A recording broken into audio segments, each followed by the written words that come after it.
Hi everyone, welcome to this video where we will learn about an amazing feature of Lambda, that is Lambda Extensions.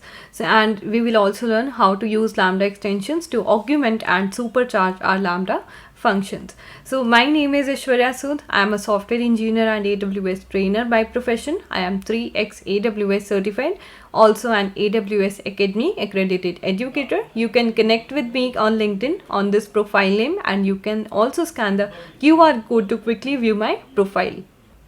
So let's begin with seeing what exactly we are going to learn in today's video. So we will start with the basic introduction to the Lambda, and then we will have a little introduction to AWS Lambda, the feature that is Lambda Extensions, the environment of Lambda Extensions, and the types that are there, internal and external extensions, the resources that they use, how they manage the security, and how the performance is delivered by them, some use cases when Lambda Extensions will be used, AWS Lambda Ready partner extensions that are available, and how the Lambda extensions are priced, how you are charged for it. Also, we will see some differences between Lambda extensions and the layers, and then we will summarize the video with some points. So let's begin with the little introduction itself. So before I start with the introduction to extensions, I assume that you have a little idea about what Lambda is, okay, because this extensions is just a feature of AWS Lambda. So make sure you have a basic idea about AWS Lambda, but for the ones who do not know about AWS Lambda, let me give you a little overview of it, because we can have a separate video on AWS Lambda, but just as a starter for this video, let me give you a little overview. So it's a serverless compute service in AWS that is available. So that means it will run your code without provisioning or managing the servers. It's just a piece of code when it is just a piece of code which will be invoked whenever required and will not be running all along, like unlike the EC2, which is like we manage the servers and it will be running all the time. It is in running state, but Lambda will run only when it is required, when a request is made, and when it runs, a few parameters will be passed and the details of execution will be logged to Amazon CloudWatch. So now let me tell you about Lambda extensions. Basically, they will be used to augment your Lambda functions, how they do, and what makes them to do so. We will learn them in the upcoming slides when we see it's working, and a few more things you will understand better. But for now, let's just have an introduction to it. And Lambda extensions are a new way to easily integrate Lambda with different tools. A Lambda extension is nothing but a script that runs alongside your code and receives updates about your function. Okay, nothing but a script is there which will be running alongside your code itself, and there is no complex installation, configuration, or operational overhead with this Lambda extensions. Previously, long running processes could not easily run on Lambda, but now the Lambda extensions has made it simpler and easier. Okay, so a few more points about Lambda extensions I would like to add on. It helps solve a common request from customers to make it easier to integrate their existing tools with the Lambda. And there are new way for the tools to integrate deeply into the Lambda environment. As I told you, there is no complex installation or configuration. This simplified experience makes it easier for you to use your preferred tools across your application. And there are various types of internal and external Lambda extensions and can be used for many tasks. We will discuss the use cases in the upcoming slides, and we will get to know some of the popular extensions that are available for Lambda. For example, using external logging tools used to be straightforward in a server, a background process that collects the logs and sends it to the analyzer. That's it. But for serverless, background processes weren't an option, as Amazon owned the Lambda environment. For logging, previously we had to make significant changes to the code to send data in every Lambda invocation or post-process the CloudWatch logs. This used to be a cumbersome process. Lambda extensions provide a new way to integrate with Lambda and integrate Lambda with your monitoring and security tools. You can use extensions from AWS Lambda Ready partners, and open source projects. The amazing thing is that you can also build your own extensions. Okay, so let's look into the environment here, the Lambda review. Many parts are there which makes the AWS Lambda running. Behind a straightforward interface of an AWS Lambda handler, there is a complex machinery that handles scaling, networking, isolation, and security. As you can see in the first image, it shows how the Lambda runtime and extensions poll the respective APIs. It is via the APIs that runtime and extensions receive the information. Runtime API is a bridge between the Lambda service and the Lambda runtime your function is deployed with. The Lambda Runtime Extensions API follows a similar structure to the Lambda Runtime API, which is used by most of the official runtimes as well as the custom runtimes. You can install more than one extension per function, but you can also pack multiple extensions in the same Lambda layer, but there's a limit of you can have 10 extensions per function. This is a limit for the extensions. In the second image, you can see this shows a simple life cycle of a Lambda runtime with 2 extensions. As an overview, the Lambda life cycle in this has 4 steps: init phase, invoke phase, idle phase, and the shutdown phase. You can perform initialization logic in the extension. For example, maybe you need to load some configurations from your backend. As a part of its initialization, an extension has to register itself with the extensions API. Extension inits are started in parallel. Extension inits are started before the Lambda runtime init. Lambda runtime init starts when all the extensions have registered themselves. The init phase ends only when the Lambda runtime and all the extensions have signaled that they are ready. And extensions with expensive initialization logic can therefore add further delays to the cold starts. When your function is invoked, each extension will receive an invoke event from the extensions API in parallel.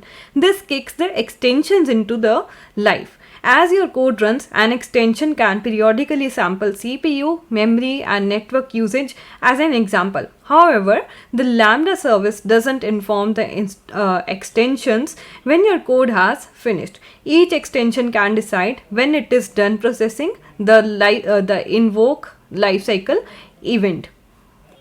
And the invoke phase ends only when the Lambda runtime and all the extensions have signaled that they are finished. When the Lambda worker shuts down, maybe due to inactivity, each extension receives a shutdown event from the extensions API. During the shutdown phase, the extension has 2 seconds to execute any cleanup logic. For example, flushing any buffer data.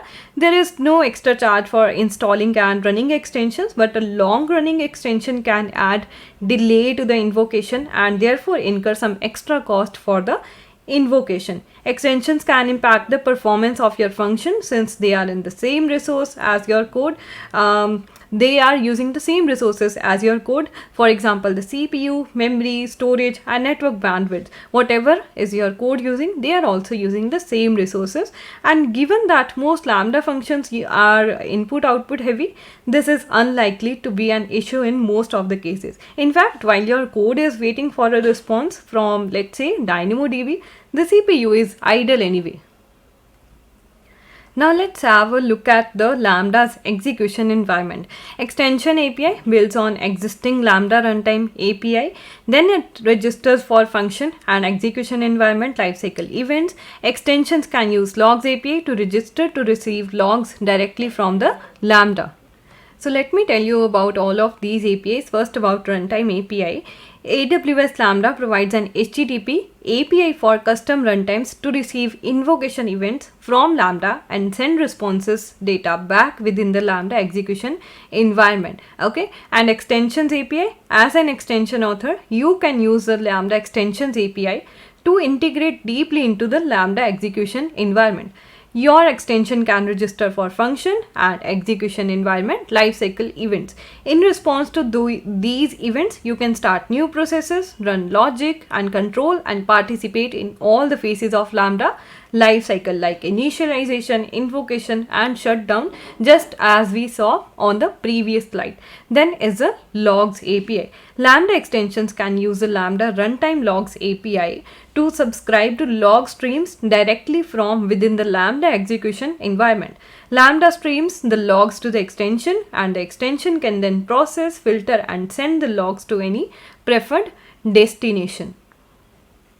Now let me tell you that there are two types of extensions. They can run in either of two modes, that are internal and external extension. Internal extensions, let's discuss about them first, and they run as a part of the runtime process, in process with your code itself, and they allow you to modify the startup of the runtime process using language specific environment variables and wrapper scripts.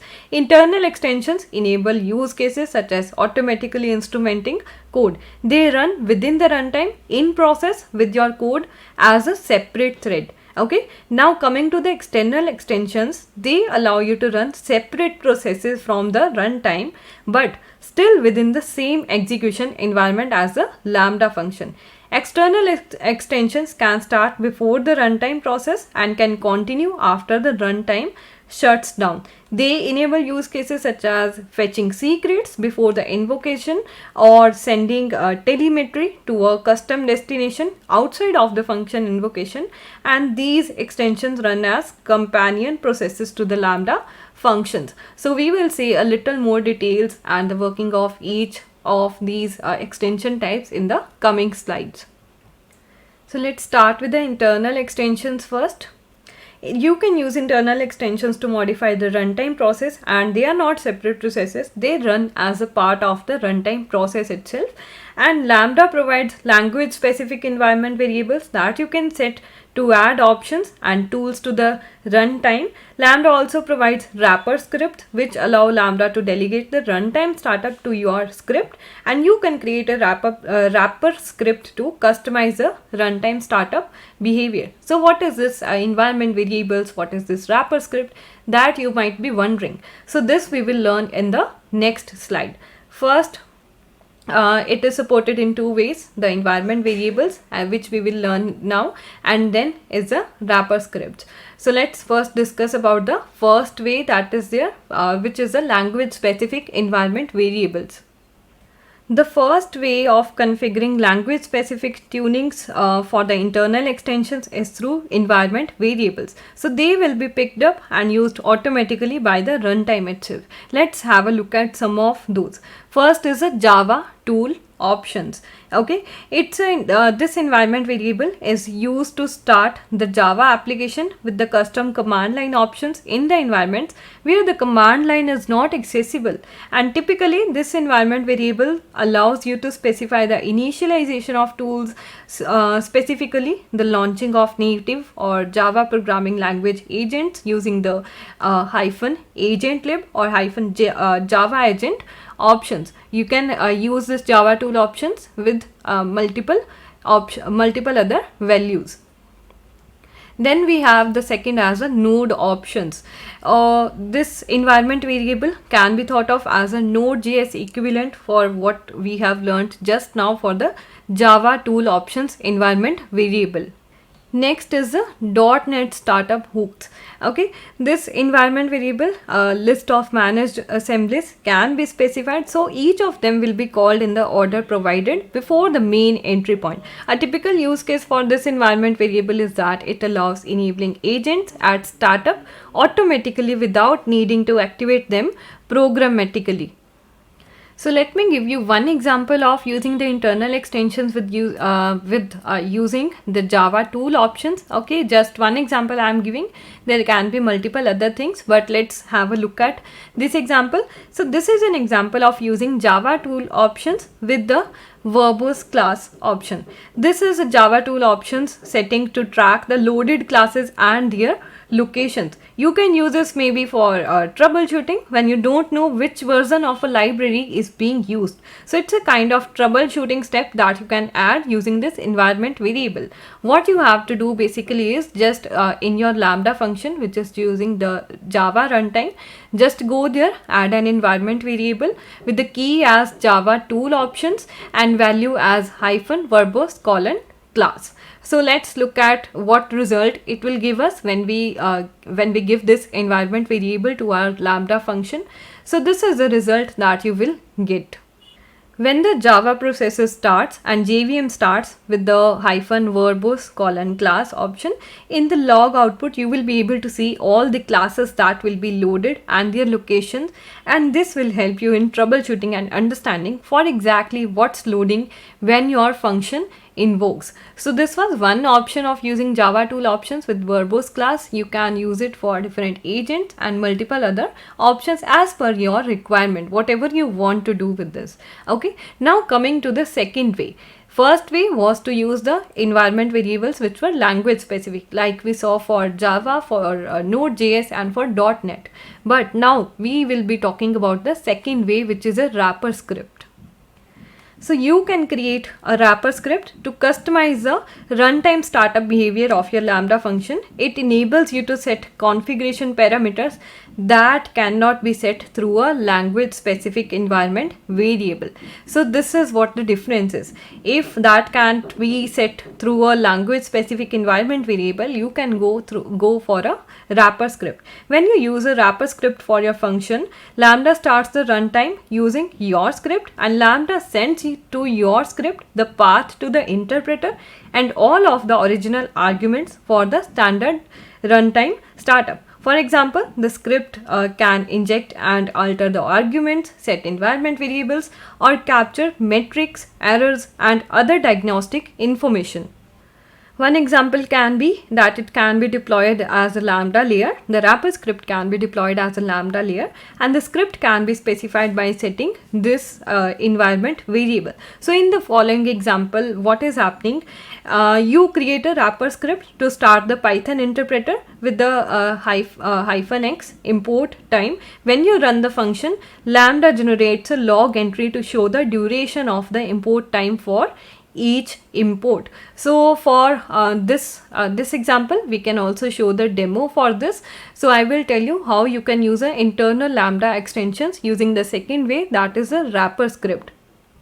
So let's go to the AWS console and quickly see the demo for Lambda extensions. So what I will do, first I will go to Lambda and I will create a function, nothing much, just a hello world function using the Python. So let me create a function and here I go, author from scratch, and function name, let me give it as demo extensions, and here runtime I will choose Python 3.8 and default execution rule. So if you create a new role with the Lambda permissions, what it does, it creates a basic Lambda role with the basic permissions that are just required to write the logs to the CloudWatch. Okay, so for this I do not want to create a new role. I can use an existing role because anyway I'll not be using this function later on. So any advanced settings if you need, you can configure here, like if you want to keep it in a VPC or something.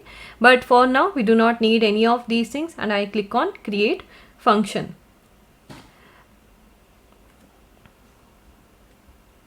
So here's my function ready. Let me show you the code. Hello from Lambda, that's it. I do not want to change this code, and I click on test. Let's name it as test event and create. So just clicking on test again. So as you can see, it is just returning hello from Lambda, nothing else. So what exactly I have to do is I have to add a new file with let's say I will save it with the name of ext wrapper script, and no extension need to be given here. So I will just save this and in this what content I have to give. This is a content, and let me just save it. And in the lambda function I have this. In the wrapper script I have this. Now just click on deploy. Okay, now both of them, the changes have been deployed. Now what I have to do, I have to add an environment variable. If you remember what was the environment variable, the regarding the wrapper script, that one we have to add here, which was AWS Lambda EXEC wrapper. Okay, so let's go to the configuration and add an environment variable. Just click on this environment variables, edit, and add environment variable AWS Lambda EXEC wrapper.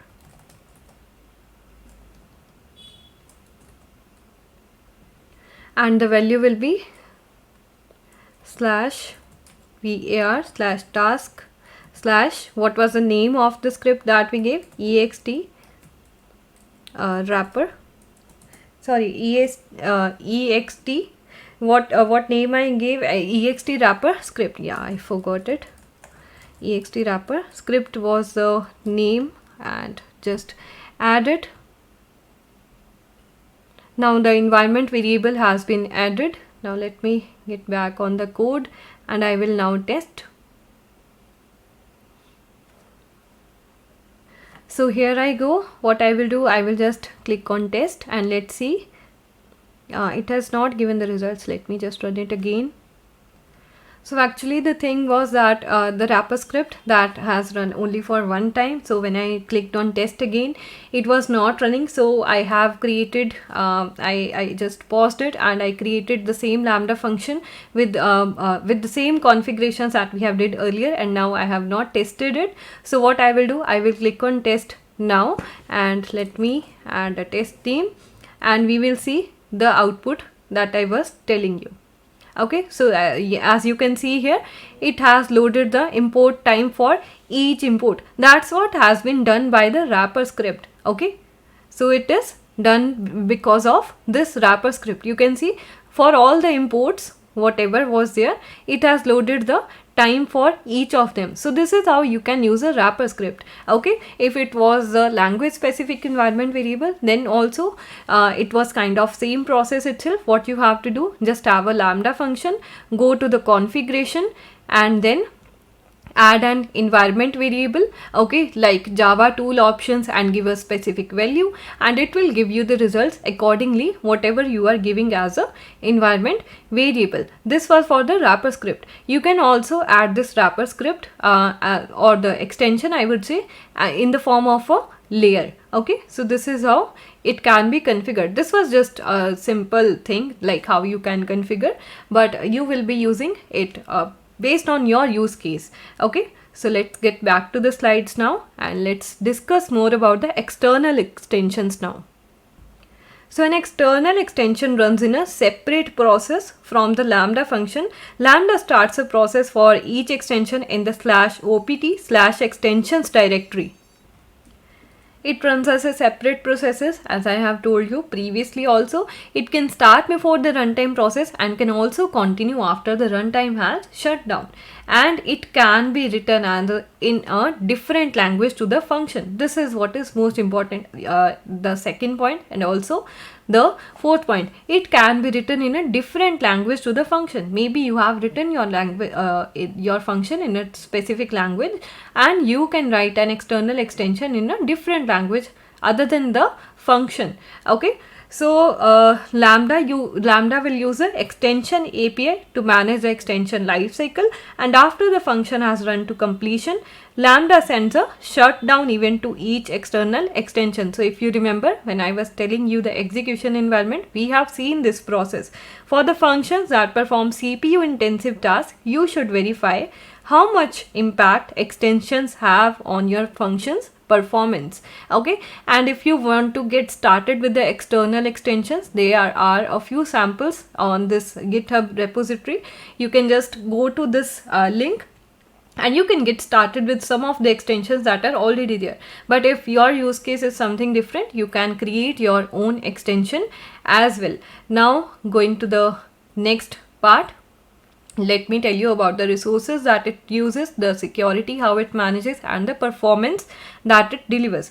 Extensions have access to the same resources as functions. Okay, all the resources such as CPU, memory, disk storage, and environment variables with the function and all the extensions, they use the same resources. They also share the permissions because extensions are executed within the same environment as the function. Permissions are also shared between the function and the extension using the same AWS IAM role as the function. So if you noticed, when I created an extension as a wrapper script, I didn't assign a different role to that extension. Okay, it used the same role, and you can install more than one extension per function. You can pack multiple extensions in one layer, but there's a limit of having 10 extensions per function. You can have up to 5 layers at a time. Multiple extensions can be included in a single layer, and you can also include extensions in the container image. Unzipped, the size of the extensions count towards the deployment package limit, which is like unzipped should be less than 250 MB and less than 10 GB for the container image functions. Okay. Now going to the next slide, let me tell you about using the extensions. So using layers enable you to share extensions across your organization or to the entire community of Lambda developers. You can add one or more extensions to a layer. You can register up to 10 extensions, as I have told you earlier also, for a function, and you can do this using the AWS console, CLI, CloudFormation, even SAM, serverless framework, Terraform, and StackRig. You add the extension to your function using the same method as you would do for any layer. Okay, you can build an image using Docker CLI or AWS SAM with the Docker file, because you can add extensions to your container image too. The entry point container image setting specifies the main process for the function. Configure the entry point. Okay, configure the entry point setting in the Docker file or as an override in the function configuration. You can run multiple processes within a container. Lambda will manage the life cycle of the main process and any additional processes as well. Then Lambda uses the extensions API to manage the extension life cycle, like how we saw in the beginning. Then the third point, Lambda starts any extensions found in the /opt/extensions directory, interprets each file as an executable bootstrap. Now let's see a few examples of different extensions that are available. First, we have App Dynamics, which provides end-to-end transaction tracing for AWS Lambda. With the App Dynamics extension, it is no longer mandatory for the developers to include the App Dynamics tracer as a dependency in their function code, making tracing transactions across hybrid architectures even simpler. Okay, next we have is Datadog. This extension brings comprehensive real-time visibility to your serverless applications.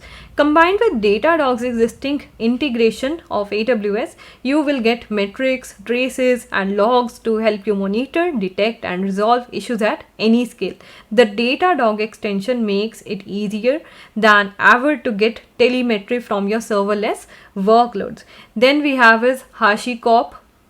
Okay, so this vault allows you to secure, store, and tightly control access to your applications, secrets, and sensitive data. With the vault extension, you can now authenticate and securely retrieve dynamic secrets before your Lambda function invokes. And then we have is AWS App Config extension. This will help you manage, store, and safely deploy the application configurations to your hosts at runtime.